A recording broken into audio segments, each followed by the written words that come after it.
Welcome back again to the David L. Gray Show, Off Code Unscripted on Saint Dominic's Media. Glad to have you in here for this awesome show. We got Kyle Dean here. He's from the YouTube channel Catholic Holist. Check him out there. I was over there doing the interview the other day. Wonderful interview, long form. We talked about a lot of things. One thing that came up is a lot of you had asked me over the years, David, can you talk about exorcism? In particular, some people are asking me to comment on what I think about what Father Kyle Ripperger and some other YouTube well-known exorcists are doing when they talk about what they heard from demons in these exorcisms. So, David, can you talk about that? What do you think about that? So, I was on Kyle Dean's show, gave my thoughts on that, listened to what he had to say, and then the other day I come back and do a more long-form talk on this. A lot of you guys appreciated that video, so I want to bring Kyle back into the conversation and talk more about it in a conversational type of way.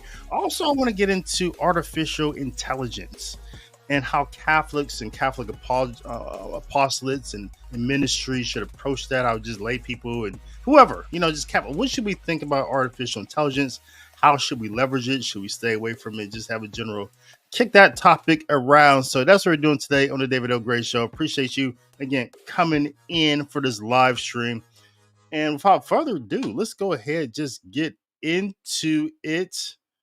I'll see you in a moment on the other side of the zip. Kyle Dean, welcome into the David L. Gray Show, man. How you doing? I'm doing very well. Thank you so much for having me on. How are you? Yeah, I'm doing great, man. I really had a good time on your podcast the other day.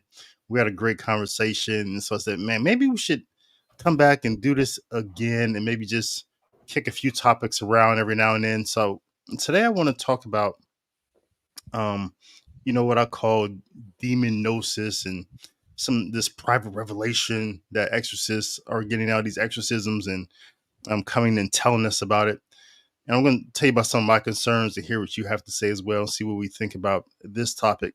But first, since this is your first time on my platform, I just want to just kind of introduce you and let everybody know who you are. So you are Kyle Dean. You are from the Diocese of Buffalo, New York, a father of 4, a husband of 1. And your YouTube channel, what are you doing over there? Yeah, absolutely. Thank you so much for the question, and again for having me on. So yeah, we started out with Kyle Dean Gorlick, the YouTube channel. It's essentially just me coming into the public sphere to share all things spiritual theology. You see, let's see, I'm going to get the over here, you got the spiritual theology book. That is probably something that is most near and dear to my heart. So I'm almost done with the theology masters, 4.0 thus far. Please keep praying for me. And what I have noticed with every different competency, sub-competency in theology, I humbly submit that spiritual theology is the most pragmatic of them all. You've got the subsect of mystical theology connected in there. And then also, I would argue, of course, you pepper in some moral theology. But spiritual theology is where you're going to get the holistic Catholic perspective. I mean, you're talking the 9 levels of prayer. You're talking the 7 heavenly virtues. You've got the 4 cardinal: prudence, justice, fortitude, temperance. And then you've got the theological virtues of faith, hope, and charity. You've got the different kinds of grace, right? Sanctifying grace, actual grace, gratuitous graces. That's where the charisms come in. And when you put all of that together, when you have a comprehensive understanding of that, you've got the blueprint of sanctity, what it means to become a saint. And for me, I love, chopping it up and theologizing and getting into all different things. Theological disputation, of course, as you well know, David, as well, is such an important tool in our toolkit. In order to come to a better understanding of what, God thinks, right? The theology of God. Theos is Greek for God, and then, ology. So, and that is a critical component in all of this as well, because when you understand the knowledge, when you understand the truth as it rests in our intellect, which is also where the theological virtue of faith resides, we're able to convert that in what Saint Teresa of Calcutta calls the longest journey of mankind, which is from the head to the heart. And that's where you get to the will, the theological virtues of hope, and ultimately charity, the form of all the virtues. And that's the quest. That's the quest, man. So I really appreciate what you're doing over here as well, because, you've been shedding light on this topic and essentially saying, I just don't understand what is the point of sharing some things that got discerned or learned within the context of an occult setting, namely the exorcism, ministry. And it can almost seem like demon gossip, or it can seem like, like Gnosis that is hidden. And if you're not careful, you could quickly slip into Gnosticism with that. Right. So I look forward to getting into that, because as we got into on my channel, and thank you so much again for coming on. That's one of my areas of competency. As we get into the talk later on my my conversion journey, I'll do a quick flyby. It culminated in me being called by the Lord to serve our local exorcist, and that's developed into me having a vast network with numerous exorcists. You've got a little over 120 in the United States. There's 200 and something dioceses in the United States, so we'd like to see that number go up. But look forward to getting into all of those things tonight as we discern this topic further. Yeah, awesome, man. I love where you're headed in your spiritual journey. Also, is is becoming more of an academic and a theologian. I know you're working on some courses and some books and things like that, man. So I'm really excited that you're jumping in and following your calling. I can't wait to see where this whole thing goes with you. One thing that I really didn't get interested in this topic, until I was at Our Lady, our Sorrowful Mothers Ministry in Illinois. I think I was speaking there. Maybe I was just going to a conference, but anyway, Father Ripperger was there as well. And I think I was speaking there on Freemasonry, I think. And so I'm sitting down listening to his talk, and all of a sudden it turns into like this episode of Young and Restless, right? Where he starts speaking about things that he heard in exorcisms from demons. He would say it like this. He said, I was doing this one exorcism and this demon said to me this. Oh, and this time this demon said to me this. And he had like 3 or 4 of these. It didn't, it wasn't a whole litany, but it was enough for me to look around, Kyle, and see people kind of like on the edge of their seats, taking notes and just taking in this stuff. And I was like, man, are people, and I started to begin to wonder, and it was later confirmed, once he gets on YouTube and, I hear people start to quote him. And I said, are people getting their spiritual formation and some of their spiritual direction from demons based upon what demons said? Oh, this demon said, oh, this prayer is really scary, or this demon said, these are the type of things that, they worry about. And now, to be sure, Cal, I want to start a conversation like this before I get your thoughts. That sure. Now, in Scripture, we know we've heard from demons, clearly in the New Testament, and let me read a couple of them. In Mark 1:24, a demon-possessed man in the synagogue cried out, "What do you want with us, Jesus of Nazareth? Have you come to destroy us?" Mark 5:7. "What do you want with me, Jesus, Son of the Most High? In God's name, don't torture me." Luke 4:34. "Go away. What do you want with us, Jesus of Nazareth? Have you come to destroy us all? I know you are the Holy One of God." Luke 8:28. "What do you want with me, Jesus, Son of the Most High God? I beg you, don't torture me." Luke 4:41. The demon came out of many, shouting, "You are the Son of God." But he rebuked him. Jesus did not allow him to speak, because they knew he was the Messiah. Matthew 8:24, they cried out, "What do you want with us, Son of God? Have you come to torture us before the appointed time?" And then also in Acts 9:15, a demon-possessed man said to the Jewish exorcist, "Jesus I know, Paul I know about, but who are you?" So we do have in Scripture, Cal, obviously instances where demons speak, sometimes right before their exercise, right? but I think there's, a clear distinction, right? You never hear, of course, it's just historical, right? We don't take historical precedents and then like turn into like a systematic theology. But there is something to say here that um the instances of demons that we do hear about in scripture, Jesus never says that, oh, he doesn't use these moments of this demon speak as a preface or some sort of construct to evangelize through. And that's what I worry about. The exorcists evangelizing through demonic gnosis, this private revelation they receive from demons. They use that as a way to evangelize. So the exorcist has become some sort of evangelist today, and are evangelizing through this secret knowledge that they heard from demons. So that's my concern. What are your thoughts about this topic? Yeah, I really appreciate you opening by sharing more of the context in which you were kind of introduced to this, because the way you experienced it was a little bit different than the way I experienced it. You saw it firsthand. You're seeing live reactions in the audience, and you're able to discern, like, I can follow the chain of causation of this and see that there could be some negative outcomes. How can we perhaps, steel man this, do this better? The way that I came to recognize it regarding Father Ripperger, and as you know from our interview, I mean, I've really, really looked up to him. In fact, he's done some tremendous things for my life by virtue of putting some really important information out there. So I'm extremely thankful for that. I have, by virtue of running young adult ministry, the local ordinary has given me a mission and faculties to serve the young adults in our area. I've put on, at this point, well over 200 seminars where we have mostly played a Father Ripperger conference. He's got over 250 videos at this point, mostly through Sensus Fidelium.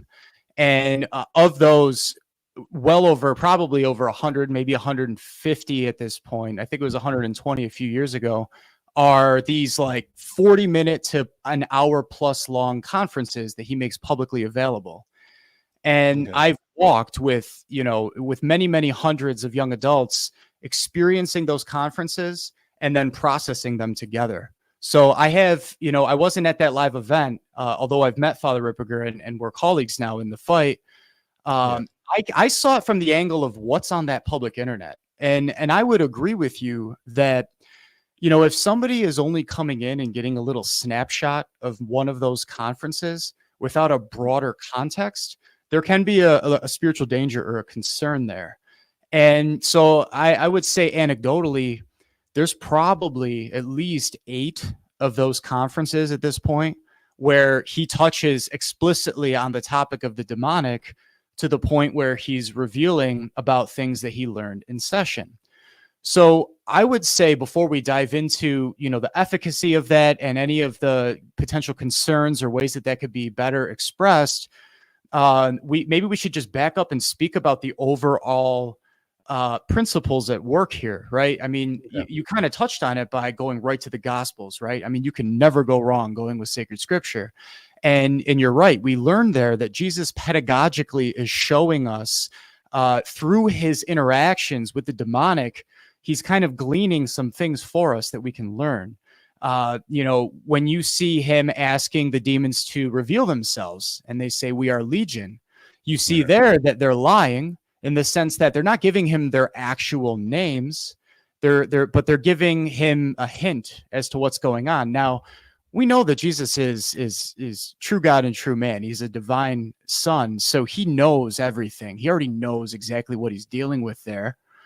But he's showing us, by allowing that to be revealed through the sacred scripture, a few different things, right? One of which is that they are liars. So we have to be so cautious about, whatever it is that they would reveal to us. And as you aptly described, it's private revelation. So, we should probably start by defining, the parameters of private revelation as well, right? Private revelation is not binding on your faith whatsoever. You could go your entire life without, worrying about getting into any private revelation. Yeah. Right. So there's that.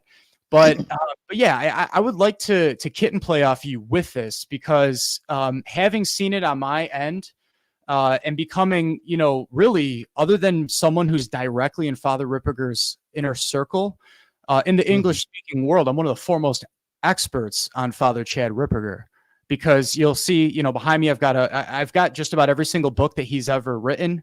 I've actually read almost all of it, in addition to seeing all of his conferences. So there's a lot that we can get into in terms of even the psychology behind that man himself, and why he does some of the things that he does. Yeah. And I think, and I think I heard him quote I think it's a 1962 manual or something like that, instruction from the Vatican, where I think the exorcists do have, I think they're given guidance, right, to ask demons certain questions so that the exorcism can be an exorcism is a sacramental, it's not a sacrament, right? Correct. And so but they're given guidance here about they can ask demons certain things so that the exorcism, so they can find out what's going on. That's the impression I got from it, right? Yeah, absolutely. And if you want to get into that further, I was actually in touch with one of my colleagues in the fight, a clergyman that I have, walked alongside, helping souls to be liberated, helping to discern what kind of baggage, they're dealing with. And he directed me to chapter 18 of, hold on, I got my notes right here, the guidelines for the Ministry of Exorcism. And this book was originally published in late 2019 in Italian first. It comes straight out of Rome. There is no official doctrinal publication on the way to do exorcism, but this body, the International Association of Exorcists, is the closest thing that we have to it. It comes literally straight from Rome. This is where people are sent from around the world to be trained on this topic. And I remember, one of my colleagues got a copy of this book in Italian because it was the only language it was available in when it first came out. It has the imprimatur, and we were pouring it over in Italian together. We were kind of getting the early glimpses of this is the future of the exorcism ministry in the global Catholic Church. If we can get everybody on board and bring the solidarity down to the subsidiarity, where you have all of these different pockets. I'd like to talk a little bit more about what's going on in America, because you get an interesting perspective when you juxtapose that with what's going on in some of the other countries with the exorcism ministry behind the scenes. It gives you a framework with which to acknowledge how we can all kind of grow in this together. So chapter 18, I've got it here, the English translation of the guidelines for the Ministry of Exorcism. I think it was translated in like 2022 or so, and it was promulgated in our native tongue. And it's chapter 18 is titled Questions to the Demon. And it goes paragraph by paragraph. It starts on paragraph 389 and it finishes on, let's see here, paragraph 410. So very scholarly. You have an opportunity to reference exact, chapter numbers, not unlike a catechism, right? And so it goes in explaining, I'll just read the first paragraph and then riff off from there. So paragraph 389 opens saying, in the exorcistic tradition, the questions asked by the exorcist to the devil in cases of real diabolical possession have always had an important place. The RR, which stands for the Romane Ritualum, is, or I might have that backwards. It's the Roman ritual that the exorcism is done out of. It dealt with them both in the normative part and in the rubrics, while the DESQ maintains an apparent silence on them. So what it's doing here is it's juxtaposing the more ancient form of doing exorcism with the current norms that have come out in the 20th century. And it's saying, just because something is not mentioned in one of the two doesn't mean that you can abrogate it. Not unlike if you look at the Codes of Canon Law 1917, and then you get the 1983 that comes in. There's something to being able to process the changes, the updates, and what is, still in effect. So the document continues to get in to the weeds on that. It explains the differences. And it goes on in paragraph 391 to say, this chapter aims to offer to the Association of International Exorcist priests some clarifications on this subject, suggesting appropriate and practical solutions. It goes on, the exorcist must be clear that it is never licit to ask the impure spirit for things that are not useful for liberation from the extraordinary action of the devil. This is, in fact, the purpose for which the church gives the exorcist the authorization to exorcise. Consequently, the exorcist can legitimately use only the means that lead to that end. And the chapter goes on to describe basically where the battle lines are drawn on that, right? You've got what are referred to as imprecations in the Ministry of Exorcism, and then you have deprecatory actions, right? And imprecatory prayers are direct, binding, commanding prayers.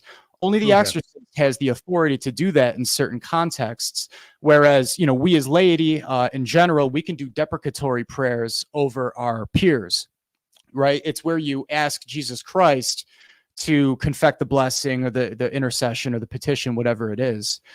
And so this chapter outlines, where those lines are drawn and what an exorcist is or isn't allowed to do. And it mentions St. Alphonsus de Liguori.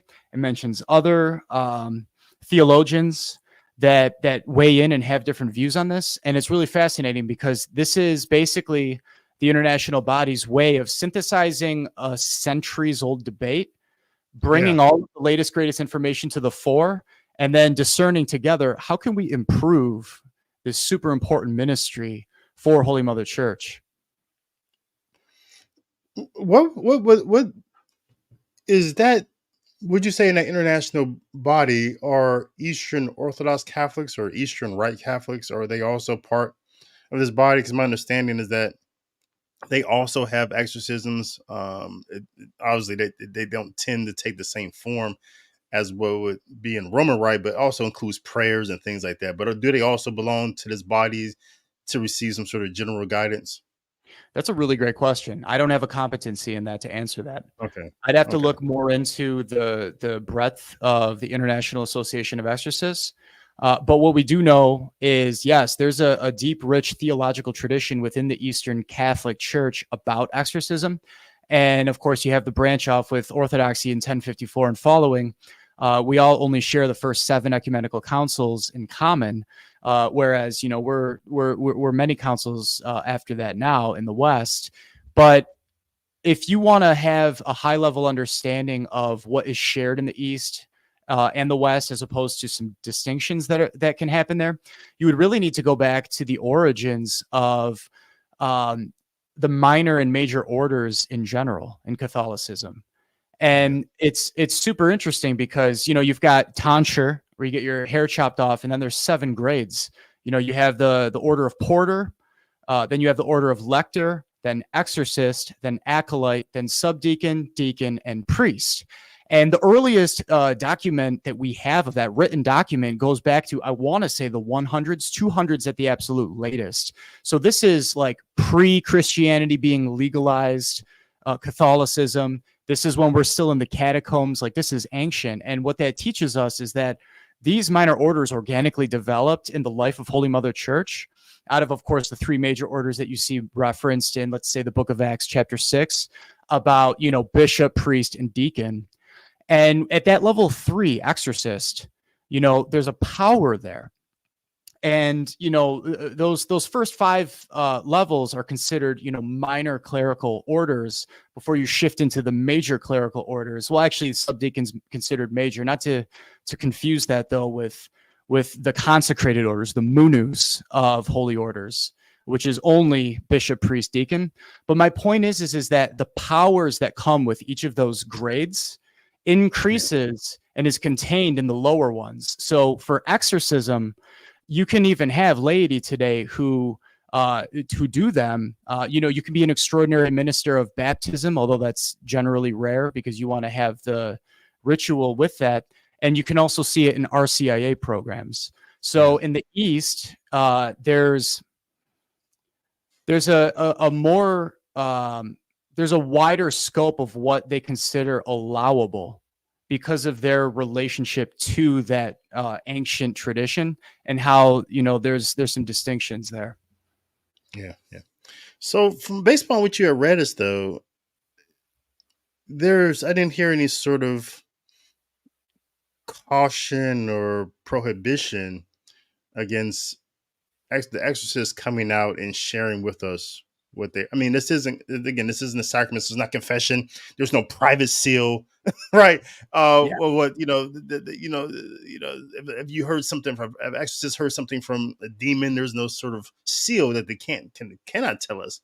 But I didn't hear any sort of guidance, right? Sure. No, we didn't get into that yet. But Okay. before we do, I think for a pastoral reasons, we should highlight. I want to point out something that I've noticed watching Father Chad Ripperger's various conferences throughout all the years.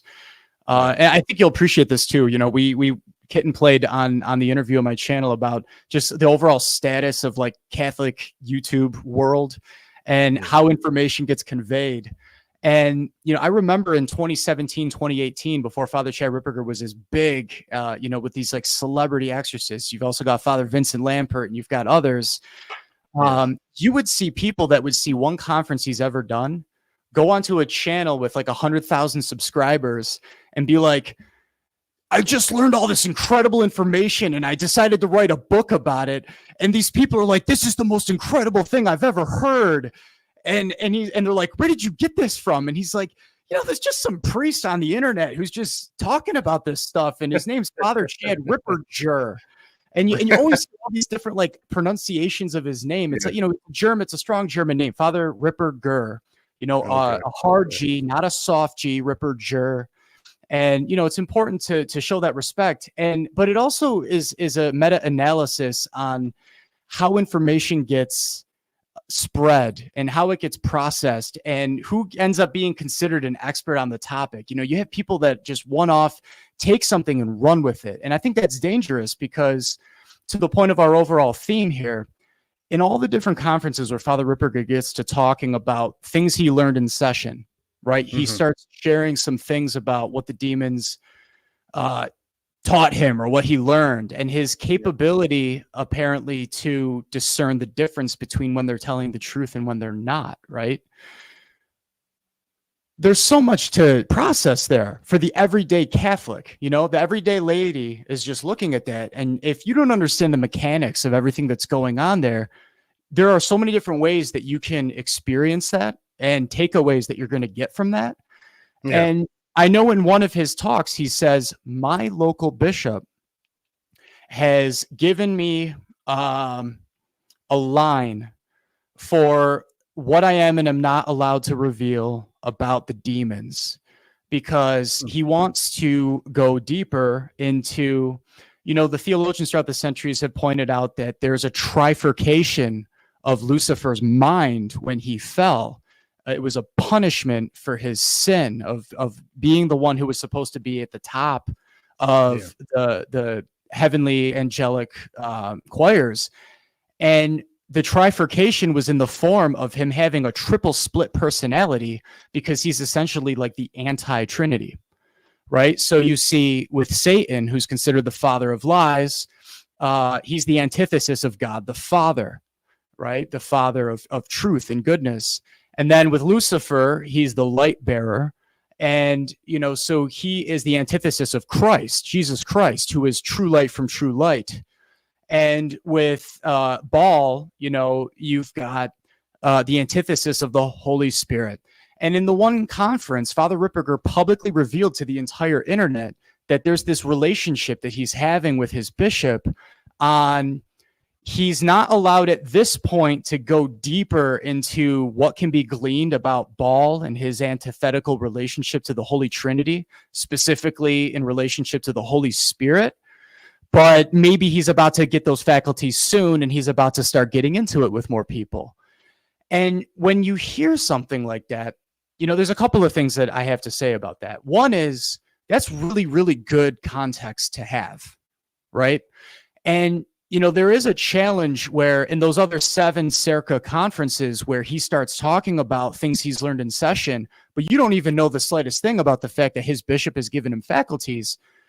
Those people who may never get the entire holistic picture are going to have a completely different takeaway than those who caught that specific conference, right? You get what I'm saying there. Yeah. And another thing that you can have a takeaway from that is, what are the everyday laity supposed to get out of, witnessing to this priest who is basically showing you that, and he gets into this in one of his conferences, like there's a way to discern when the demons are telling the truth and when they aren't. That, I think, is something that we should touch on because it goes back to what's in the document. It answers your question that you had for me. And it's just it's a delicate line to toe, because what if you're wrong? Right? We're talking about private revelation at the end of the day. So if you're wrong, then, what this document says on that is that the demons like to try to confuse you so that you'll go along with their thing, because then if you're doing that, the exorcist specifically, in the context of the exorcism, you're almost like you're glorifying the demons by going along with their mockery of God, which is why you have to be so careful to take every single thing they say with a grain of salt. And that leads me to a lot of the feedback that I've gotten from experts, exorcists, and, I have a whole team of healthcare professionals that I work alongside of in this field, some that have been involved for many, many decades. I mean, collectively, just numerous decades of experience. And they say, really, you're allowed to subscribe to the tenet that you should just not listen to anything that the demons have to share. Like, you're allowed to take that posture. Beyond just trying to maybe figure out their name, figuring out when they're going to be expelled, right? There's some things in this document with specificity. Let's get some specificity, and then I want to hear some of your thoughts, some of your reflections on what I've shared thus far here. I'll read paragraph 397. The exorcist sins if he questions the devil about future and occult things that are not pertinent to his office, especially if the revelation of occult things would accidentally harm anyone. Parentheses, for example, someone's honor and fame. On parentheses. Like everyone, the exorcist is, in fact, severely obliged to avoid the disgrace of his neighbor, right? Not so much of an issue there, because you never hear Father Ripperger talking about his actual clients with any level of specificity. Right. That would be completely ungermane. But then it goes on, and I'm saving a certain paragraph for you. We're going to get into it, but 400, it's real spicy because it shows the tension between different theological camps and how this is an ongoing disputation. But it says, regarding the questioning of demons by what name they are called, it gets into what you can do there. With regard to questioning demons, if the person is possessed by one or more evil spirits. With regard to questioning demons about the cause of their entry. With regard to questioning the demons on what day and time they will come out of the possessed. Mm-hmm. So it goes into these different paragraphs, and it actually states whether or not these are considered among the necessary questions. In other words, these are the specific things where if it's considered a necessary question, the exorcist is allowed to get into it in the session. Mm-hmm. And then when it comes to, what, if anything, are you allowed to share beyond the session? I think we need to crack that egg open, because that really cuts to the heart of how do the rest of us process this kind of information. Yeah. And I think that's really essential thing. I like everything you said about what's going on inside of the session. The part about faculties is interesting, or the Ripperger's bishop has given him some sort of permission and some sort of license to share some things. That's interesting. I don't know if that gives me any sort of confidence, because again, in the context of private revelation, when it comes to these things, say if we're discerning, did Mary appear here? For example, Medjugorje, that discernment has been going on for decades, because it's ongoing. Right. appearances of the Blessed Mother Mary that have ended, and the church spends time discerning, was that real? Was that true? Should the faithful this private revelation, should the faithful be allowed to or be guided to believe it? Or should it not be? And so the church tends to take time with these things. So it concerns me that even though he's been given license to share this, we're jumping here. We're missing this phase of the sermon, and we're allowing Father here to just use a particular his metrics or his rubrics to say, okay, I can share this, I cannot share this. Or some things you said concerning ball, things like that. Maybe he's getting further guidance. Man, that really deeply worries me that we don't have space here to let this thing play out, because Satan operates at a level that I guess typically lay or us humans may not be able to you know be able to have that discernment, and he could be misleading people. This form of demonic gnosis that's being used as a form of evangelization may also be a trick of Satan. That's what really concerns me, and the evangelization of it really worries me that people can be misled. And again, I like to go back to what you said about the ball and all this stuff. Like, man, I just don't know what the laity would do with that. I don't, man. That just, we're talking about people taking things that they should not know. And Kyle, I live a very simple, spiritual life. I really do. It's sacraments, it's rosary, it's prayer. Right. And I try, even though I do the work of theology, I really try to keep it simple. Just focus on how can I live the liturgy in my life, Right. practicing the virtues. Um, I don't know.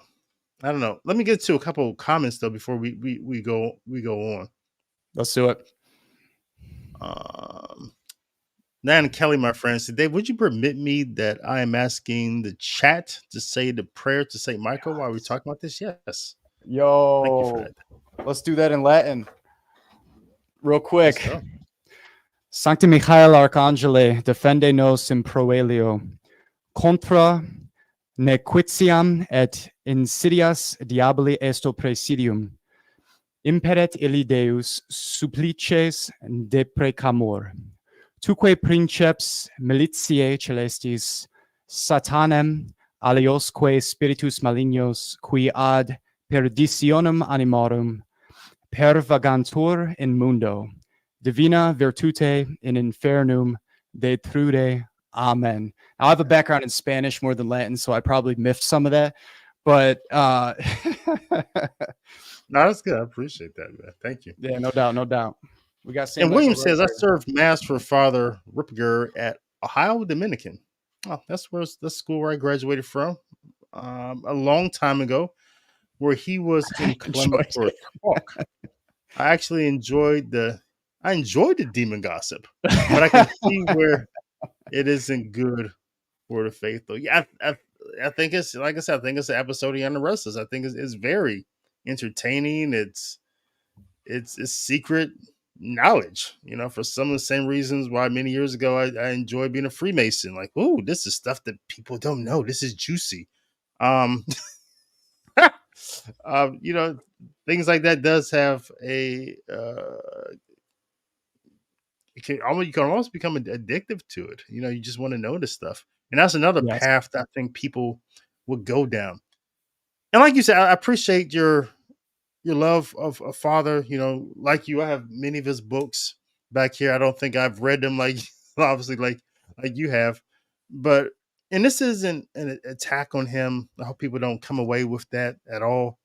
This is just a concern about the genre or the ministry of the exorcist becoming an evangelist through the private of sharing the private revelation and giving people receiving that as a type of guidance and piquing their curiosity about this thing. So Well, I actually have a question for you on that because, you had a couple of videos as a precursor to this, and you came away with 4 main critiques. David L. Gray's 4 main critiques, in the Deliverance Prayers for the Laity book, right? And I found this to be extremely insightful. My book's around here somewhere, because you're an expert in Freemasonry. So I think that we should be, right? I'm a solution-focused person, right? When I hear what you're saying about what if people take away, the wrong thing about the private revelation, or what if it's wrong? You're absolutely right. And Holy Mother Church has an entire disposition on how everyday people should receive private revelation. And I think that there could be a danger there. So, you mentioned calling it Freemasonic instead of Freemasonry. Duly noted. I think they should take this into account and put out a second edition. You know what I mean? You say calling it the great architect of the universe instead of grand. You mentioned inserting Leo Taxil's myths into the book, right? Because you're the expert on that. I don't know much about that. So, if you know that and you can provide the source work, which is what we're doing, right? When we flex our actual theological prowess and ability to add to the conversation, right? That's critiquing as opposed to criticizing. Big difference, right? There's no ad hominems here. And then you said so much has been said that not enough has been said. I could speak a lot to that, and I think you nailed it on that one. Absolutely. I mean, I think all of them are great points. And it is a little weird, especially if he's got some error mixed in there with Leo Taxil, because it's like, if you say so much, then it's like, well, what about all those things that you still missed, right? It becomes, and also you can learn from how the church has developed the actual exorcism prayers themselves. You see that synthesizing and the more precision and sometimes simplification there. So there's absolutely something to that. But what I want to ask for you now, David, if I can throw some questions your way, that's kind of how our last interview organically developed too. You opened that talk by saying, I met Father Ripperger at this conference. I think you didn't say I look up to him, but you said I definitely really respect him, and I think that he brings a lot to the table. You say shorter than I thought. I had the same experience when I met him, a year ago. And I think he's becoming even more and more, forward about just, putting himself out there. And then you just went into your critiques. Let me ask you, like, what is it that you like about him? What is it that you really, really appreciate about Father Ripperger? Because, when people hear more of that, they're not going to take this as like the diss track. You know what I mean? Because people should be taking away genuine value and like, how do we improve Holy Mother Church? How do we pray for Father if he's got nakedness, right? We're supposed to cover for the nakedness of our fathers. Mm-hmm, mm-hmm. Yeah, that's a great question. Thank you for that, Kyle. Yeah. And I did, my only impression of him before meeting him at our Sorrowful Mothers ministry was like, he's just this this YouTube guy, a trad favorite, especially Rad Trad Inc. would tend to really love him and like him and quote him and have him on all their platforms. But meeting him in person, aside from the demon gossip, I really found him to be, I think, a sincere person. And I think he was truly, and he seemed to be a person who, I love priests who will share their time. And I love priests who don't say no. Like if someone demands something of them, like, hey, can you come do this for me? Can you come to this conference, or can you come to this podcast? And can you do this? Can you do that? My impression of him and everything that I've seen him do over at Sophia Press or Sophia Institute seemed to be a priest who doesn't say no, wants to share his time. So yeah, I definitely appreciate that about him. And all priests, I would say, I love, just for the faculties, the gifts that they receive from Christ Jesus and their ministry that they have, the indelible mark that they have on their soul. Even Father James Martin, I just have to love him as a priest, even though I may not like some of the things that he does. Right. So yeah. Thank you for sharing that. Yeah. And I mean, it takes one to know one. He's got to be in the top percentile of IQ. And there's something very special about that, right? Because you can go so high in the high echelon of IQ that you tend to take on neuroses, right? Like it almost becomes hard to function. No, seriously, you get savants, you get this, that, and whatever. And he's extremely blessed because he's right at that precipice where he doesn't have that, but he's an extremely brilliant mind.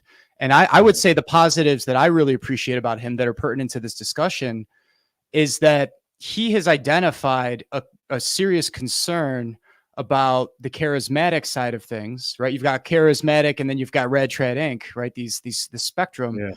And with the charismatics, they mean well, right? Because nature abhors a vacuum. So there was a point with everything, you could debate if it's, the wake of Vatican II, the sexual revolution, all the different things that were going on in the mid 20th century, right? An approved church apparition, Our Lady of Quito, Ecuador, Our Lady of Good Success, right? February 2nd, 1610. She states that beginning the second half of the 20th century, there will be almost no faithful priests left on earth, right? This is a church approved apparition. And so there's clearly some serious stuff going on in the times that we're living in right now.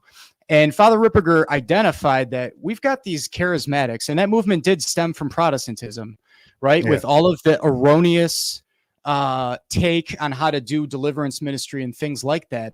And he says, no. We need to reclaim the Catholic way to do this. And he's trying to bridge that gap, close that knowledge gap, and connect it to the present, which is an incredible thing. And I think by and large, he's doing a phenomenal job. So that's a good thing. I think that it's good to steelman him and to identify, like, listen, Father, maybe if you're hearing that your flock are getting this kind of a takeaway from you sharing this information, we need to do one of a couple things, right? So this is bringing solutions to the table. We need to think about how Jesus and St. Paul would couch things in parables, couch things in. St. Paul gave the entire church the tradition of, I know someone who X, Y, and Z happened to them, right? And he's really talking about himself, but he's in humility. He doesn't want to go all in on this like really, intense thing. And you see so many great saints and mystics throughout church history fall in line with that. St. Teresa of Avila is my personal favorite example. She's like my best friend out of the canonized saints.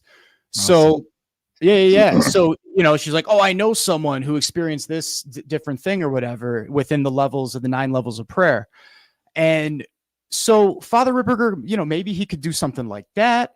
Another idea is to help people realize, I do have to push back on the demon gossip thing. I get it, but here's another way to look at it, right? Because let's define gossip from a Thomistic understanding, right? It's like, it's sharing, it's a sin of the tongue where you're sharing information that's not due to your state in life, right? It's about other people, it's about other, whatever. And what separates it from being gossip as opposed to not is whether or not there's a purpose for it, whether or not it's fitting, right? There's 3 things actually that need to be in place simultaneously for something not to be considered a sin of the tongue like that, detraction, calumny, whatever. And that would be, authority, necessity, and charity. You need to have all of those at the same time, right? So in recognizing the precept of charity, the St. Francis de Sales, Doctor of the Laity, and so many others before and after him point out that the precept of charity is if you do not have all of the information, you must provide the most charitable outlook you can possibly provide on the situation. And to that, I would point out how there are cases in church history where the information that ended up being revealed from the session was beneficial to Holy Mother Church. In fact, I was in touch with one of my exorcist friends just today about this, and I wrote down something that he said. He had mentioned that there was an Italian exorcist in 2019 on the Feast of Our Lady of the Rosary. That would be, I believe, October 7th, right? Concomitant with Our Lady of Victory with the Battle of Lepanto, commanded the demon to speak about the power of the Rosary. And there were some really important things that were shared about the Rosary, hammering the demons. And this ends up getting shared from time to time publicly by exorcists. So you see, there's instances where if what we can get out of this information is, and we just know it's true, and it can inspire us to focus our energy back on Jesus Christ and not get caught up in the magnificence of it all, then we're on the right track. Another example that actually bled it, because I meditated a lot about this in preparation for our episode. It's like, what Father Ripperger has done is he's gained some sort of knowledge in a session. He is confident enough, and this is a very smart man, he's discerned that he has combated that demon to the point where he has it subjected, and it is actually telling the truth here. He's confident that his discernment is such that that's accurate. And now it's making its way to a public conference and then on the internet, which could be viewed by billions, right? So that's a progression.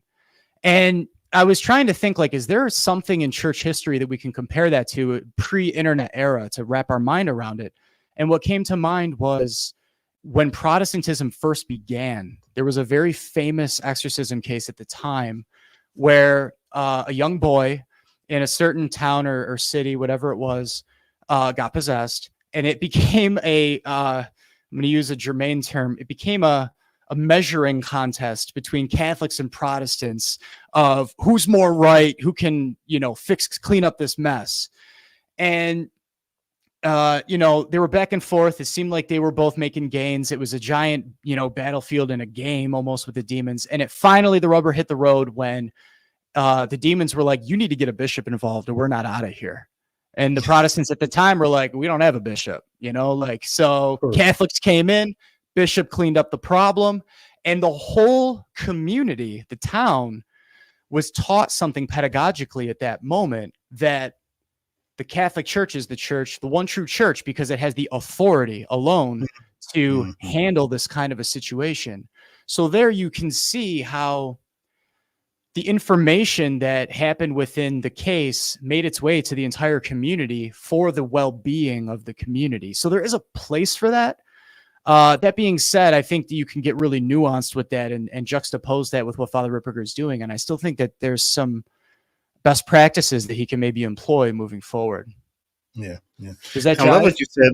Yeah, I love what you said about the distinction between, like, what I'm saying about gossip, the sharing of information, that we would not have known otherwise, like the Gnosis, versus, the sin of gossip. And I like your distinction where you said charity, truth, dignity of the person.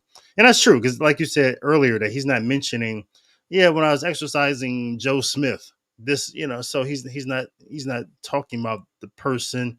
So man, I really love that. But let's, as we wrap up this piece, I want to transition into, your conversion story, get into AI before we get out of here. But I appreciate everything that you said. I love the context that you brought. I love the deeper knowledge of Father Ripperger that you brought.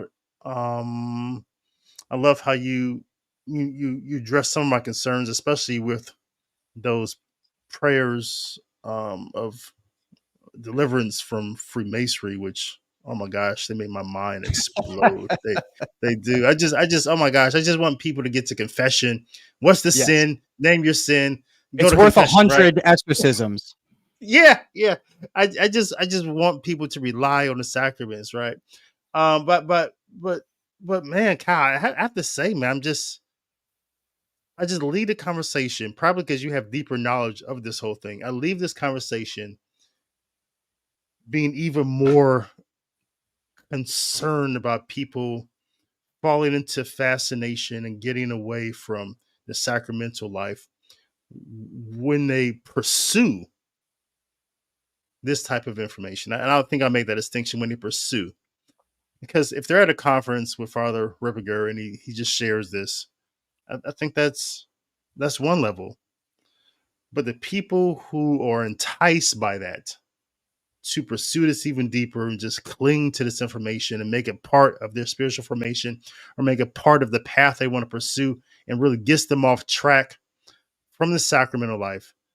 I'm leaving this conversation with you, man, just being more concerned. That's fine, man. That's fine. And I agree with you to a point. I mean, I think that there's a concern with people just not knowing what to do with it. It's almost like there needs to be like a disclaimer if you're going to get into something like that. There's also the concern of I think you make a really strong point about celebrity exorcists in general. The exorcist I spoke with today pointed that out. He was saying that, we went from the era where the exorcist is just not known. It's a completely need to know basis. That's definitely how our local exorcist is. He's old school.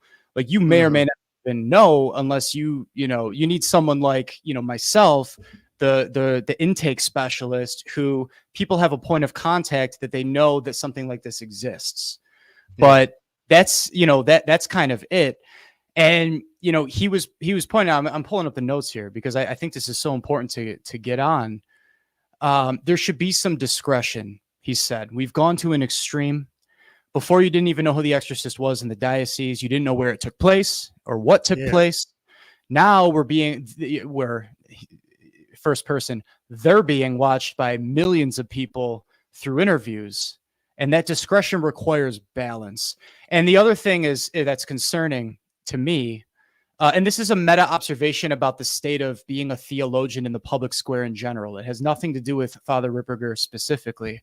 I've noticed some of the comments that you get on some of your videos where people they're so devoted to him that any pious criticism is lost in translation. I sure hope that doesn't come through in the way that I'm presenting the information, because I have, like I said, a deep affinity and love for Father Ripperger. Maybe I'll get into it in my conversion story, that, I believe that man has done incredible good, but no, he's not infallible. You're not coming off as culty at all. Not at all. I appreciate it. Well, yeah, I mean, he's not infallible. So we need to be careful there. And when you bring that much attention to yourself, people are going to hang on your every word. And it's when he does the conferences, by and large, they're like Chrysostom, they're liquid gold, like he's like 21st century Thomas Aquinas podcast. It's great. But then you mention how he goes on some of these interview circuits, and you get a different version of the man where he's letting his hair down a little bit. Right. And then when you get a hot take of the man in real time, sometimes you hear things that absolutely do not jive with things that he used to say in a more scholarly setting. And by the way, almost every theologian on earth does this. It's called being a human being. Yeah. And so, like a perfect example, he was recently on US Grace Force, and he was not lauding the SSPX, but he was saying, like, listen, it's not like I'm a huge fan of them or anything, but they've got this, and this, they're doing some good things around here, which is completely juxtaposed to his more scholarly Q&A that he had done years ago, where he basically says there's a serious problem here, right? Yeah. Because, and theologians debate about that all the time. Is it considered material schism versus formal schism? But the reality is that once Benedict XVI in 2009 said that they have absolutely no jurisdiction in the church, and that will never change until they are completely doctrinally on board, all of these getting in the weeds about 2 out of 7 sacraments and everything else is completely missing the point of the spiritual dangers that can be there. And my point is that when you get somebody that people look up to as such an authority figure, you got to be really, really careful when you just throw off a one-off comment like that. So, I think, what you're trying to bring to the fore is that, listen, none of us here are bulletproof. Romans 3:23 mode, right? Like, all men fall short of the glory of God. And we're here to sharpen each other's iron. We're here to build up the kingdom of Christ on earth. And I think there is an extra reverence when you're dealing with a father. And we want to cover for his nakedness like the sons of Noah did. I hear what you're saying, David. Awesome. Thanks, Kyle. Let's get into different parts of the show. This is David L. Gray Show, Off Code Unscripted, speaking with Kyle Dean. Check him out over on his YouTube channel. He has some awesome content there, man. He's doing really great things at Catholic Holis. Let's get into a little bit of his conversion story. So, Kyle, what is give us a short and skinny about your background, where'd you come from, what led you into the church? Yeah, thank you for the question. It's a complicated story, but also real simplistic. One thing that's super common in my generation is the revert, right? this idea of the Catholic revert. You know, I was born and raised Catholic, technically speaking, and yet my catechesis was almost non-existent. You know, you go through the motions of things, but there was a lot of concerns there. And also product of divorce. So textbook statistic in that regard, with all of the wounding and ugliness that comes with that. Parents divorced when I was 2. So, you know, you've got, as I'm growing, you're getting, you know, one version of the faith expression from how one parent expresses it, another one from another parent in another household. Thanks be to God, I had both parents present to me. And of course, you know, I'm blessed to be able to say they did the best that they could with what they had to give. You know, I'm grateful for the gift of life and honoring my parents in the 4th commandment. But with the challenges that come with that, you know, you're getting one message in one home. You're getting another message in another home. You're getting another message in public school for me. You're getting another message being raised by babysitters as a glorified orphan. And then you're getting another message at CCD, right? The Confraternity for Christian Doctrine. And, you know, religion school, right? So you're getting ready for your confirmation. And that's a lot to process. You know what I'm saying? So, and then you get weird things, you know. I also, you know, I had a babysitter who was letting us play with Ouija boards by day, and then going, and that babysitter was a religion teacher at one of the local Catholic churches by night. The same one where I ended up getting confirmed. So it's like you get this whole hodgepodge of just all of the different issues that are happening in our generation, right? We all know that over 1.5 of nuclear families are divorced at this point, and now as we get into the next generation, it's bifurcating even further with all of the identity confusion. So as I'm growing up in that, I am a self-proclaimed atheist by high school because, you know, edgy teenager, think I got it figured out. End up in college. And the college that I went to, they actually pick your courses for you in the first trimester. And so I was placed into Intro to Philosophy. And Philia Sophia, the love of wisdom. It is the most incredible thing. It's like my first love. But it was also a secular slipshod snapshot version of it, where you get all of these different, you know, thinkers, and there's absolutely no cohesion, no system. And then you're left to say, all right, figure out your truth. What is your truth? What does it mean for you? Right. It's this moral relativism that we're all wrestling with in this day and age, the opiate of the masses. And so here I am, suffering like almost like a spiritual schizophrenia, I would call it, because you're left trying to put the pieces together and figure out, where do I fit in with all of this? Right. So I ended up having an extremely profound spiritual experience. I had a near-death experience coming out of my freshman year of college. And I've never actually really spoken about this publicly, but I've received faculties recently from my spiritual director to get into it. So, because the authenticity of what came out of this spiritual experience has been vetted thoroughly after 10 years of spiritual direction. But I was enveloped in the white light, completely and totally, like I was on the precipice of death. It felt like I was about to leave this earth. One of the last thoughts I had was, I'm literally never going to see my mom ever again. And now I am enveloped in the white light. And next thing I know, I am pulling back into it, clutching my steering wheel, because I'm parked, by the way, at this point, screaming, "No, God, please, no, not yet. People still need my help here." And it's like I came out of being on the verge of, I don't know, experiencing my personal judgment. I mean, whatever it is. And then all of a sudden, my entire body was set on fire within. So a light and then a fire for me.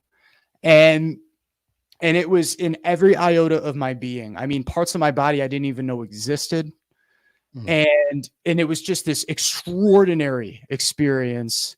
And next thing I know, I'm left basically trying to put the pieces. Okay, well, what was that? All right, we got this intro to philosophy. We've got this experience. I need to discern the truth. Why did those words come out of my mouth? Like, what's going on here? And so I started to share it with my parents, obviously two completely different worlds there. And they didn't believe me, like it was, Wow.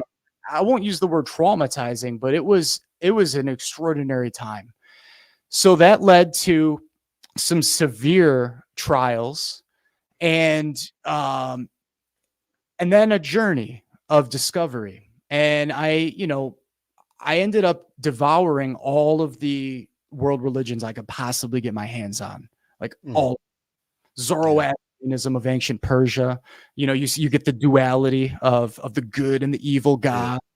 You get, of course, the emerald tablets of Thoth, and Hermes and all of this esoteric craziness.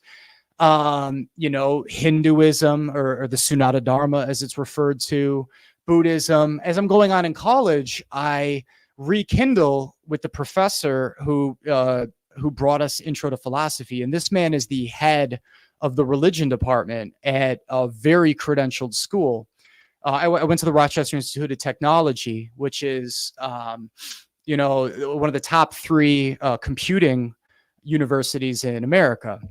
Yeah. And, as I mentioned at the time, there was the trimester system, which is it's extremely rigorous, very high burnout rate at that school. And so as I'm going on, I take Eastern Asian philosophy with the professor. So he's the head of the religion department and the head of the philosophy department. And he's a devout Buddhist. And he got the direct Dharma transmission from the Buddha in Japan. Currently, he brought out this scroll showing us the lineage from the original Buddha, Siddhartha Gautama in the 400s BC, down to the Japanese lineage. You had the Theravada and the Mahayana schools of Buddhism that came with Buddha. And then you had, it ended up splitting off into these different streams and rivers of thought in the chain of causation throughout the millennia. And at some point, Zen hit the scene. And then you have a split within Zen of the Soto and the Rinzai schools. With the Rinzai school, they're much bigger on koans, which are these paradoxical phrases that are meant to expand your mind and try to transcend duality and all of the things that go with that ethos. Yeah. And then I was in the Soto school. So I'm learning this stuff. I'm devouring all these religions. I'm trying to synthesize. And essentially, I fell into the trapping of New Age, which I would describe in a sentence is quintessentially falling into error that God is at the top of a mountain and there's more than one way up that mountain. Choose your own adventure. Yeah. And so as opposed to what did Jesus Christ reveal in the Gospels? I am the way, the truth, and the life. There is no way to the Father except through me. The narrow gate, right? Versus the wide gate that leads to perdition. So here I am discerning this authentic experience, but not knowing what it is, trying to place statements of what I think it is, according to what all these different world religions would believe it to be. Yeah. And then finally, thanks be to God, the reversion happened. So it happened because I was introduced to my mother, the Blessed Virgin Mary. Mm-hmm. And in all of the mix of all of this, this knowledge quest that I'm on, I'm starting to imbibe the Marian apparitions, right?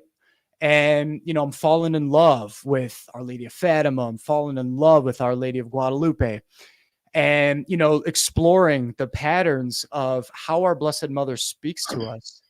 Very juxtaposed, by the way, to Our Lady of Medjugorje. There's a whole lot of talking going on there. It's really interesting. You mentioned Medjugorje earlier, but you look at all of these different apparitions, and the safe route when you're dealing with private revelation is allow for Holy Mother Church to put the seal of approval on that thing.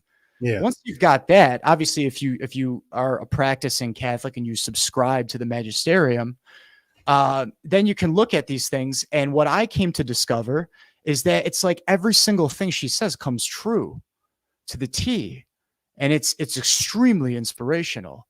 So thanks be to God, she's in the mix with all this other stuff that I'm learning. I'm dating a pagan at this point, just before my conversion, because it wasn't even in my mind that was a problem, that, we're not evenly yoked and everything that comes with that, with the spiritual dangers, until I'm breaking bread with one of my separated brothers in Christ, a Methodist at work. And he's like, "How you doing today, Kyle?" And I'm like, "Yeah, I'm doing good." And he's like, "How are you really doing today, Kyle?" Like, yeah. I love this chick. I think I care about her, but she's a pagan, and I'm feeling God call me in the other direction. I'm back into the Bible and all this stuff. And he's like, whoa, stop there right now. Get out. You're dating a pagan? Like, what's wrong with you, man? And he convicted my heart. And so I had a Guadalupe comforter that I just bought a couple months prior. I was waiting for the right moment to open it up. And that night was the night. And so I'm chilling. I'm literally wrapped in the mantle of Mary. And we're, I hit the pillow, go to bed, get thrusted awake. And I'm looking up at an ugly, disgusting gray demon in its true heinous form.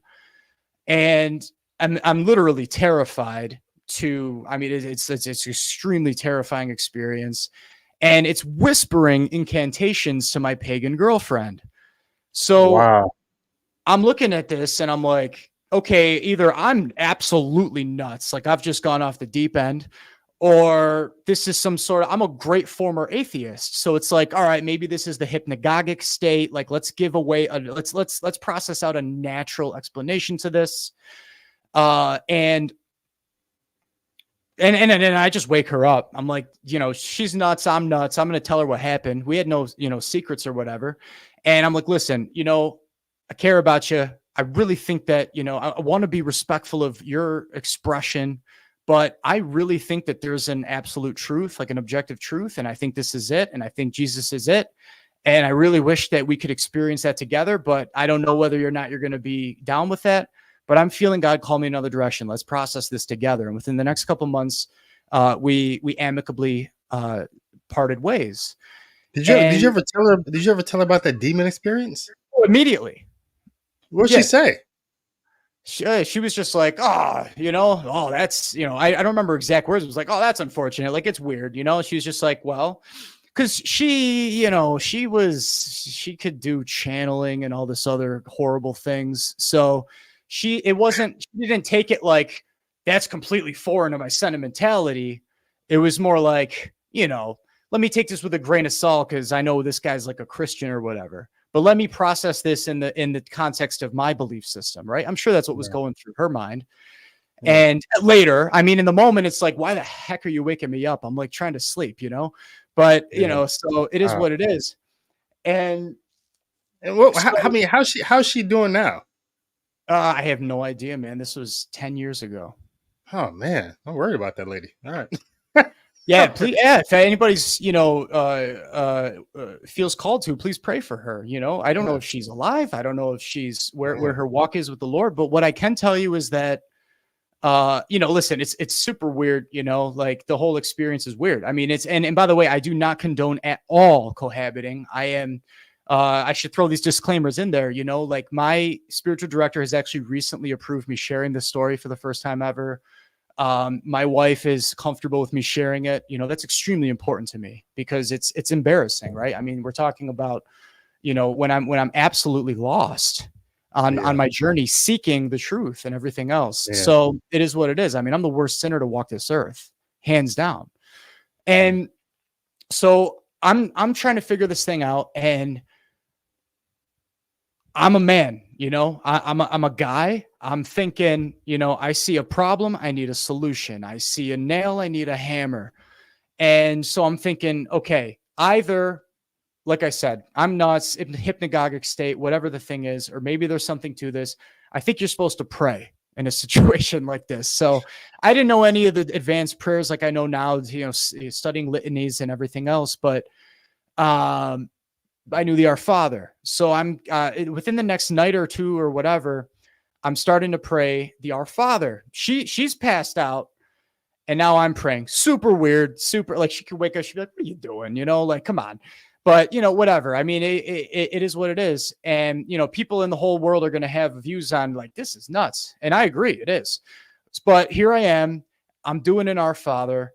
And I couldn't get more than a few lines into the Our Father before she starts convulsing in her sleep. And I'm like, well, I've never seen that in 2 years. And, and I could feel like a pushback, like it was, not good. And I was just like, okay, I'm out, like this is too much. And yeah. And yes, I told her about this all as well, if in case anybody's wondering, but, and then I did it a second night and the exact same thing happened again. So now, the good former atheist in me, right? Scientific method, right? I've got 2 sets of data to work with. You have some things added, you have other things different, right? What's different is time, 2 different time periods, 2 different sets of sleeping. I'm not doing prayers out loud, as I recall, at least not both times or the whole time. So it's not like it's hitting into her subconscious. You're going to get people talking about psychosomatic and whatever, right? There's all of that. But 2 separate times, she's having a visceral reaction to the Our Father. And I don't remember if it was after the first or the second time, but I had an instant triple infusion of knowledge, as we would say in spiritual theology, where it came from without. It was suddenly there. It wasn't there before. And it was one, everything in the Bible is real, especially thinking about Ephesians 6. The spiritual battle is real, right? Ephesians 6:12. We wrestle not with the flesh, but with the powers and the principalities in the high places. There is this invisible realm. Think of like the visual spectrum, right? We got Roy G. Biv, and then there's everything else that we can't see. It's all there. It's real. And so it was like, take that super seriously. Like maybe all this other stuff I've learned, I should really just temper that and stick with what's in the Bible. All right. Number 2 was you're feeling this pushback and it's like, whatever it is that you're trying to do right now, you are not in the driver's seat. You are not completely in control. You don't even understand the mechanics of this. Back off. It's dangerous. And, hold off and reassess. And by the grace of God, that really had a lot to do with leading me to the Deliverance ministry that I've now been a part of for almost a decade. Because within a short amount of time after all of this, I had a conversion. And then not long after that, I ended up getting involved and I got put to work in the kingdom. So that was wild. And obviously I understand the mechanics of it now. And then the third one was the absolute most important by far. It was, as much as you are trying to help, trying to be part of the solution with this situation right now, trying to care about this person, this is not how it works. Like you can't just will the evil out of somebody, especially when they're not even conscious. It's just weird. It's like, that's not how this works. What needs to happen is this child of God needs to have a conscious walk with her creator. And you may or may not be a part of that. You may or may not be instrumental in ultimately her figuring that out, but she needs to do that with her Father, her heavenly Father. And as soon as I got that triple understanding instantaneously, all at the same time, it basically laid the groundwork for serious conversion into Holy Mother Church. So I just to keep it at a flyby, I ended up having, we broke up. I prayed my own personal version of a surrender prayer. I immediately gave my life over to God the day that she moved out. And it just, I had this washing of grace. It was really visceral. And it gave me the ability to convert in ways that I would have never been able to do on my own. There's no way I could do this without God's help. And it set me on the path where that literal week, I had not one, not two, but three different versions of Christianity. These different like people come into my life and invite me to their Bible studies, inviting me to their Sunday sermons and all of this stuff. Wow. And I just went for it. And it very, very quickly showed to me how all that stuff I learned growing up is super different than this, which led me down the final path of just tackling that 70,000 growing plus Mandela effect versions of Christianity that are out there from 15, 17 and onward versus the Catholic Church. And the rest is history. Wow. So how did it, that's pretty fascinating. But how did it, so reversion to the faith, as you're processing this whole thing, this whole journey, that God allowed you to go on, so that he may be glorified. Obviously, he's being glorified. How did it make you? Did you feel cheated in a way as a youth that you didn't have this experience with the Blessed Virgin Mary, or did you feel cheated, or were you just really just embracing the journey? I would say I didn't have that because thanks be to God, I met with a mystical doctor of theology. He put me through a fine-tooth comb, and after he assessed me, he said, "Don't call it the white light anymore. Call it the divine light." When I experienced the divine light experience, there was so much infusion there. One thing I failed to mention is in order to process that spiritual schizophrenia, and I don't use that term lightly, but I also don't use it.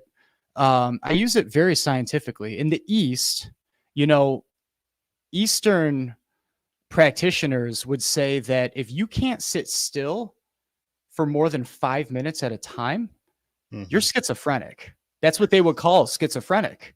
And 95% of Westerners struggle with that. So, it is what it is. But I had to process and get out of all of this slipshod understanding of what I think the truth is. And one of the ways that I did that was as a concession to God. I'd thrown a Bible that we were all gifted when we got confirmed into a box going off to college. And I opened that Bible and I started on page 1 in Genesis. And as I was going through the Bible, that's what ended up leading up to having that experience. And somewhere along the way in that whole journey, I got through the whole Bible that year. The book of Job really, really got me. I really got out of the book of Job that we really have no right to blame God for anything at all.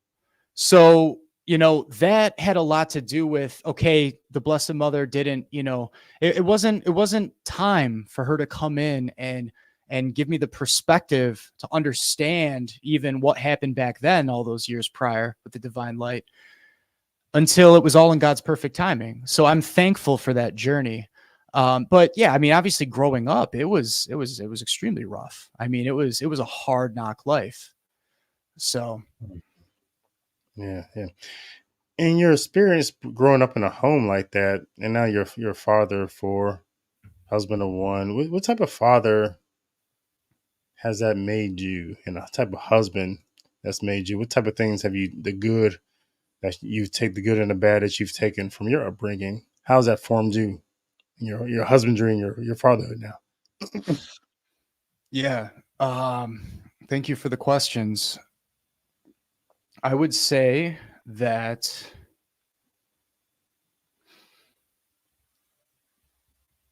really, really growing in a deep appreciation for everything that Holy Mother Church has to offer for us, of course, comes with the sacramental awareness, right? And one of those sacraments is matrimony. And we obviously know that, when you are in a covenantal relationship as opposed to just a contractual one, there's just so much that comes with that. There's Christ, loving his church, right? The man is the head. The woman is, the body. And, Ephesians 5, right? Ephesians 5 is just absolutely beautiful. And so when you grow in a profound awareness of that and understanding of that and appreciation for that, there's so many things that you need to keep at the forefront of your understanding, right? One is that you're a husband first, a spouse first, and then a parent second. It has to be in that order, or it's a usurpation of the kingdom, right? It's a usurpation of the nuclear family, because that's not the order of operations. So you have to be grounded with your spouse in order to give a good life, a holy life, a holistic life, if I may, to your children. And as someone who didn't have that growing up, it Mm-hmm. it has everything to do with fueling my recognition of my purpose, right? Keeping to the fore my duty and my state in life, right? We all have to keep prioritized our duties and our states in life, right? You're either a spouse first, or if you're called to holy orders, right? You exercise the religious life. And then, Yeah. you like I said, in the married life, you're taking care of your children. And then you've got work as a man. You have to be the provider and the protector. And then there's everything else. There's community, right? You get that through church. Yeah. There's relationships, friendships, activities, and everything else that comes. And you really, really have to keep that order in check, right? And that's why, Holy Mother Church gives us orariums, rules of life, modalities by which to live. So yeah, I appreciate the question. I just, it was rough growing up, and it is an absolute joy to be able to be a part of reversing the generational Yeah. baggage that came before, and trying to set that example for the next generation. Yeah. Yeah. Yeah. Yeah. And then it says, "Glory be to God." And then ask, Kyle, do you go to the Latin Mass or the ordinary form? Yeah, so I heavily prefer the Latin Mass personally. The Latin Mass had a lot to do with my conversion as well. I started going early 2015, and I got married in the Latin Mass. My children are baptized in the Latin Rite, the Old Rite, which has 3 exorcisms as opposed to 1 in the Novus Ordo Rite. And so I have that grounding, which I'm extraordinarily thankful for, when it comes to having an awareness of where tradition fits in that 3-legged stool, that those 3 pillars that hold up Catholicism, right? Scripture, tradition, and magisterium. I also go to Novus Ordos. I love a Reverent Novus Ordo. And it's been interesting, right? Because I think at one point I probably would identify as a trad. I think that some of these distinctions, like we had talked in the earlier segment, they can be they have a use. It's almost like stereotypes, right? Stereotypes exist for a reason. There's usually a grain of truth behind them, That's but true. also, you know what I'm saying? But there's also time and place, context, and be careful. You could get hurt if you're not coming correct. So too with everything that comes with the trad distinction.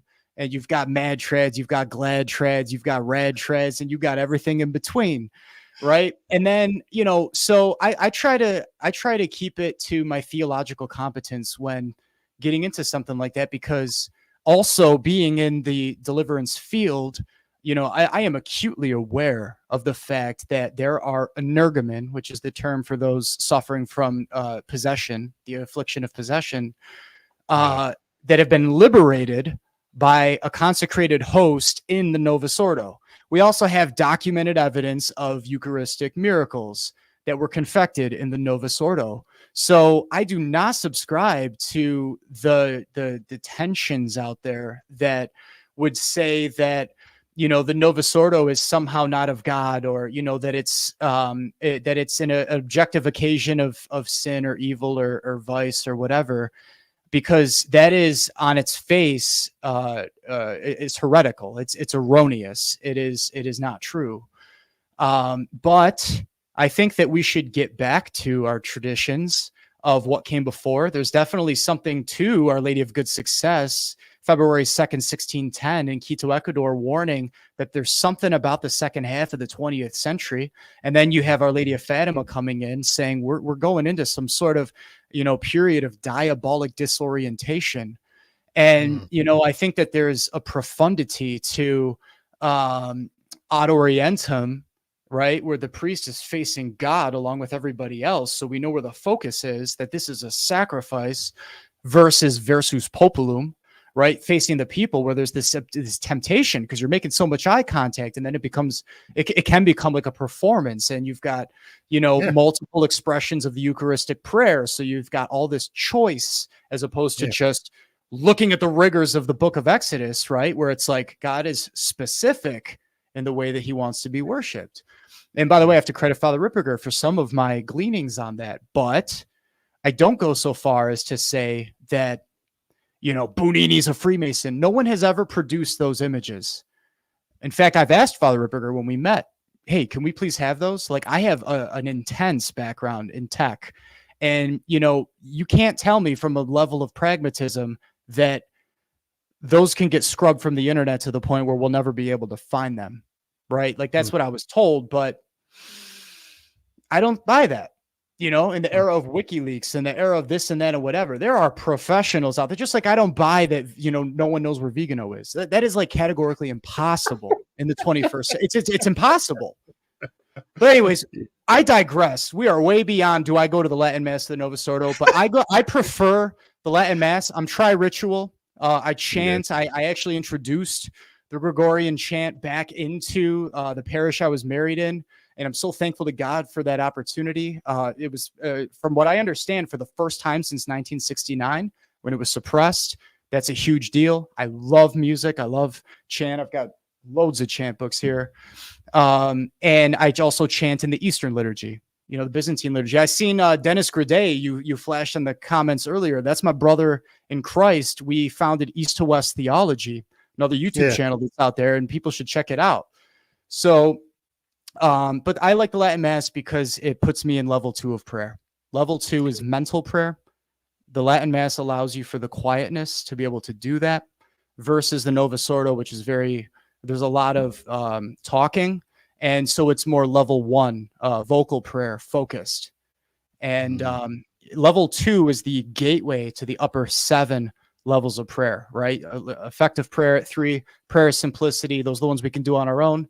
Then mystical contemplation, prayer of quiet, prayer of union, prayer of conforming union, and ultimately the goal, mystical marriage, which is, Vatican II actually called the universal call to holiness, fulfilling the precept of Matthew 5:48, being perfect, even as Christ Father in heaven is perfect. So I love the Latin Mass for that, and the fact that it formed the vast majority of our ancestors. I don't think anybody should knock that. Yeah, I think if you look at Sanctum Concilium, I think, no, I'm sorry, the General Instruction of the Roman Missal, it does allow for periods, and it does recommend it, periods of silence. The problem is that, like everything, there's just no application of it once you get down to the level of praxis in most parishes. Like you said, they just want to fill all the space up with noise and get out of there in 1 hour, no matter what. So, and I think that's tremendously harmful to people's faith, that we don't include more silence into the liturgy. So yeah, thanks for that. The long form answer, and I think Dennis wants to piggyback on that. The Byzantine. You guys know, you watch this channel. My preference is the Byzantine. Is my first love. That's where my heart is, in the East. I find that to be true worship. It was I experienced. Well, my first experience of the Mass was, just really basic. Just in a prison room, but and I found that to be extraordinary. I found that to be it was one of the most beautiful things I've ever seen. In just this bare 12 by 10-foot room. It was just, I was like, wow, this is worship. Everyone's quiet, and it was completely reverent. And there was no pictures on the wall, no icons, no stations of the cross, no little doors that you open up, nothing, no large crucifix. But I knew this was a sacred space. But when I counted the Byzantine Mass, my heart just swooned, and I had come home in a sense. Um, so I don't. That's one thing I miss being here in Germany. That my only opportunity for that is like a train ride that's still like 3 hours. So, but yeah, what was your thoughts when you first experienced the Byzantine or any of the Eastern rites? So I just fell in love. I had the great privilege of going to a church that was just strikingly beautiful. And with a priest who's a chess master.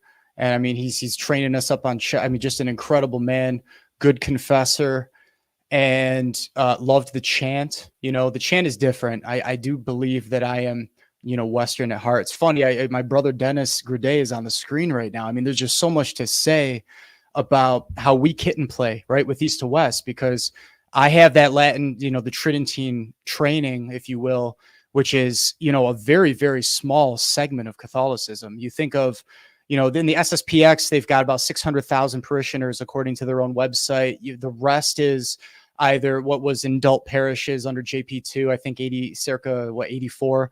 And then, you've got the FSSP, the Fraternal Society of St. Peter, that branched off of the SSPX in 1988 with the scandal of the consecrations. You've got the Institute of Christ the King in 1991, and then some other smaller ones.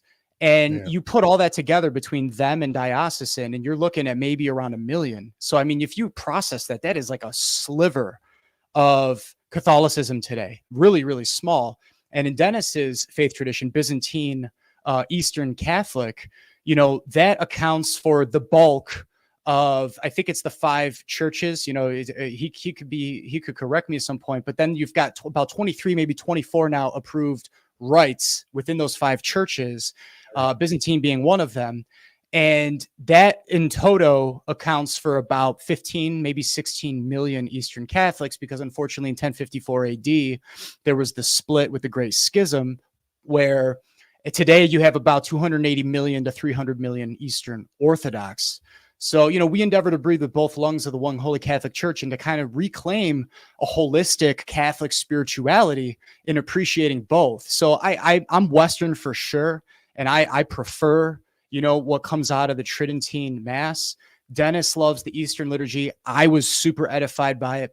I've got a profound background with the Eastern Asian upbringing, learning Confucianism, Taoism, and Buddhism, and all the different things that came from that, and bringing that to the fore while he's also been trained in the West, but being Eastern.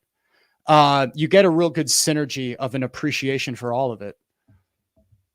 Yeah, definitely. And by the way, thank you for sharing, David, about, how it impacted you being in prison and everything else, man. I can't even imagine coming to Christ, stripped of all of the nice, ornate things that you're going to get at a church, but to be able to discern and appreciate an Eastern awareness of the faith expression. I think that's super cool. Yeah, it was. And I got a few questions here I want to get to for you. And we're going to have to come back another time and do the AI thing. We're just way past the time now, but I want to get to these questions. A lot of people really interested in your conversion story. And Bradley Chase, he asked, honest question: a priest and a young man who takes other struggles upon himself came to our house and said many deliverance prayers. My wife and I felt as if we were dizzy, swaying. What was that? Oh, I'm not going to make a diagnostic on that. I really appreciate, Bradley, you sharing that testimonial.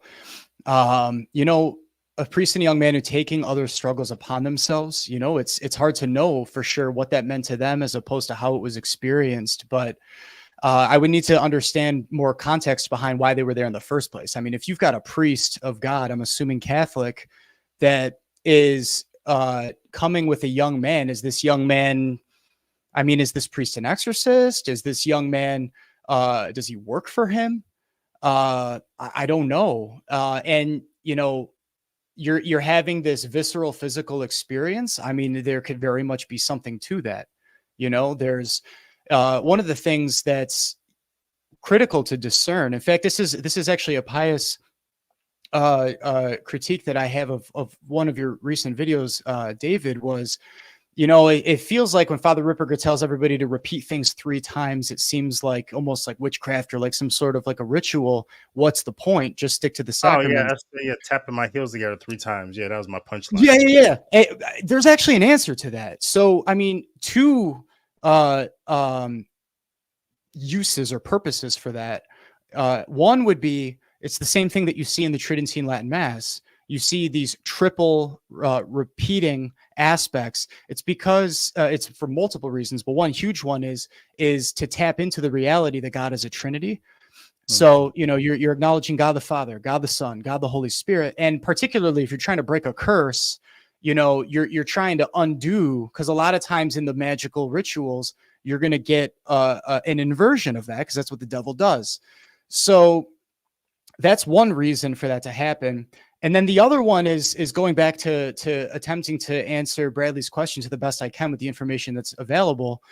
It's that when you're trying to discern invisible experiences, right? Like as an intake specialist, when I'm bringing in, when we're witnessing to somebody, our initial job is to try to figure out, you know, is this psychological in nature? Is this spiritual in nature? Or as can often be the case, is it a mixture of both?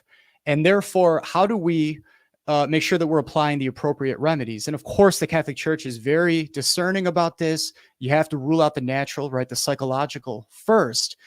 But when you're in the realm of the spiritual, we have a set of tools by which we do that, right?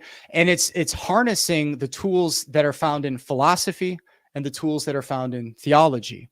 And philosophy, you know, is a science, right? It's the ultimate end it's the ultimate light that man can ascertain by the natural light of his own reason, right? It's the pinnacle of what we can figure out. St. Thomas Aquinas says that every single degree, every art and every science in existence is when the Catholic Church gifted mankind with the university system in the thousands or 1100s, all degrees are subalternated to philosophy, right? Like an engineering degree is subalternated to physics, which is subalternated to mathematics, which is subalternated to philosophy. And there's something happening there.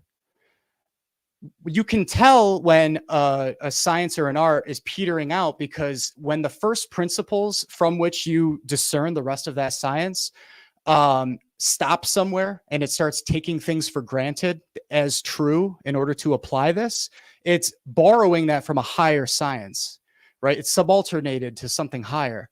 Philosophy is the tool where we discern what's going on in the invisible realm, because that's where you get metaphysics. It's where you get logic. It's where you get epistemology, right? It's where you get morality. And those are extremely important tools in order to discern, is this something diabolic in nature? So you would need to apply that in order to try to figure out what's going on specifically in Bradley's case. Yeah, thanks for that. And Bradley says, the man was from seminary. Okay, all right. Yeah, I like your point about the theory. I love the repetition in the liturgy, or even when it comes to the sacraments, right? Of course, my concern about sacramentals and people's uncertainty and not feeling as, did I do it enough times? Do I have to do it again and again and again? How many times do I have to do it? That always concerns me. And even in, my practice of Wiccanism and Freemasonry, everything is in threes. You have to do it 3 times. You march 3 times around the lodge in the first 3 degrees, 3 degrees. It's just 3 knocks on the door. It's just everything is in repetition. And so so I see demonic aspects as well. They would also focus on repetition. And so any time I hear this outside of the sacraments, I just have a suspicion, man. Are people not going to trust what's going on? And so that's really my concern about the 3 times. And you do need to be on guard against scruples, right? If you've got people worrying about the devil being under every rock, they're opening their deliverance prayers for the laity book every single day, like making it their primary devotion, right? you don't need to necessarily do something like that unless you are dealing with a very extraordinary circumstance and you've been given a specific prescription by the authorities. Yeah. Yeah. William Penn says, going back to the demon gossip is fascinating. And that's precisely the problem, is a distraction from what the faithful ought to be focused on. Do you agree with that, or what's your thoughts on that, Kyle? I mean, we touched on it earlier, right? I mean, whether or not it can be said that what Father Ripperger is doing is gossip, I think is still up for debate. If not, I mean, it would be great to get him involved, right? We can all email info@sensustraditionis.org and try to connect and collaborate. That's what we should all be doing.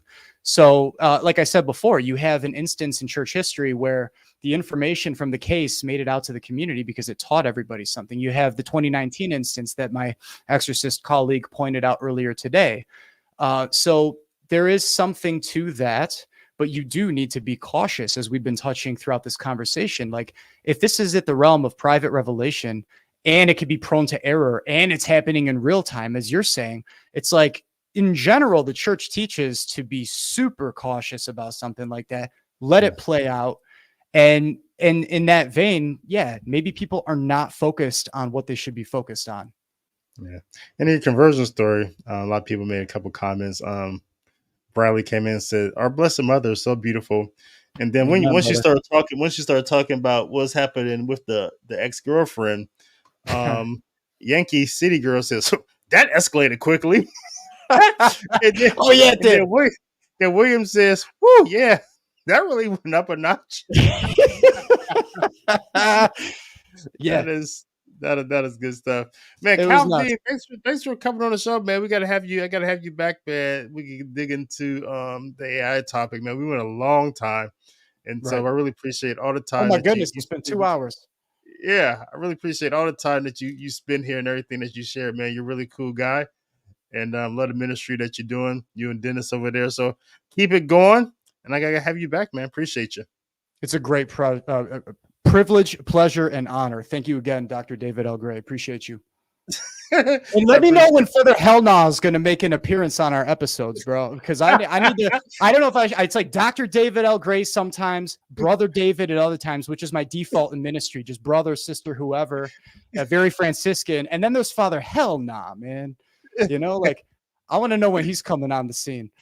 Oh yeah, he'll be back September 10th, man. He'll oh shoot.